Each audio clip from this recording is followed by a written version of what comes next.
की नज़र करना चाहता हूँ। मोहब्बत के साथ समाज कीजिए कि अल्लाह के कुछ फरिश्ते ऐसे हैं जिनकी ये ड्यूटी है कि तुमने क्या करना है, ज़मीन पे चक्कर लगाना है और जिक्र की महफिलों को तलाश करना है।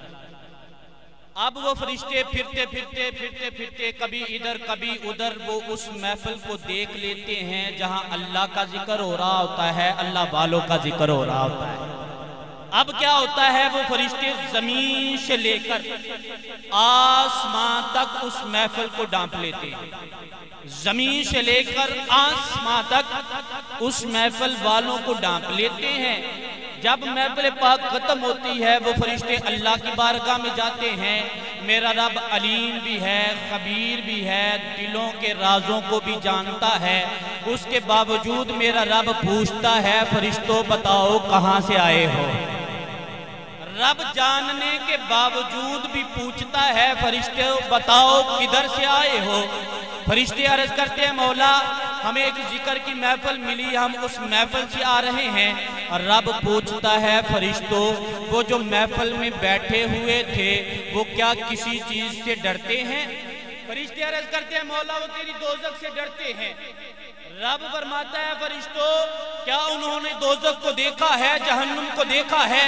अर्ज करते हैं, मौला नहीं देखा। रब पूछता है, अगर जहन्नुम को देख लेते तो वो कितना डरते। अर्ज करते हैं, मौला वो डरने की इंतहा कर देते। रब फरमाता है, मेरे फरिश्तों मुझे ये तो बताओ वो किसी चीज की तलब भी रखते हैं, मुझसे कुछ मांगते भी हैं। अर्ज करते हैं, मौला वो तुझसे तेरी जन्नत का सवाल करते हैं, वो तुझसे तेरी जन्नत मांगते हैं। रब फरमाता है, फरिश्तों गवाह हो जाओ जितने भी उस महफिल में मौजूद थे मैंने उन सबको बख्श दिया है। जितने उस महफिल में थे मैंने सबको बख्श दिया है। अर्ज करते हैं, मौला एक बंदा तो अपने काम से आया था, जिक्र की गरज से नहीं आया था, महफिल की नीयत से नहीं आया था। रब फरमाता है, फरिश्तों मेरे महफिल में मेरे जिक्र करने वालों के पास बैठने वाले कभी बदबख्त हो नहीं सकते। मैंने अपना जिक्र करने वालों की बरकत से उसे भी बख्श दिया है। खुश नसीबी है हमारी, अल्लाह रसूल के जिक्र की महफिल में बैठे हैं और मुर्शिद का दीदार भी कर रहे हैं। मुर्शिद का दीदार भी हो रहा है, अल्लाह का जिक्र भी हो रहा है। अल्लाह इस महफिल पाक को कबूल फरमाए और फरिश्तों को हमारा गवाह बनाए। आपकी समातों की नजर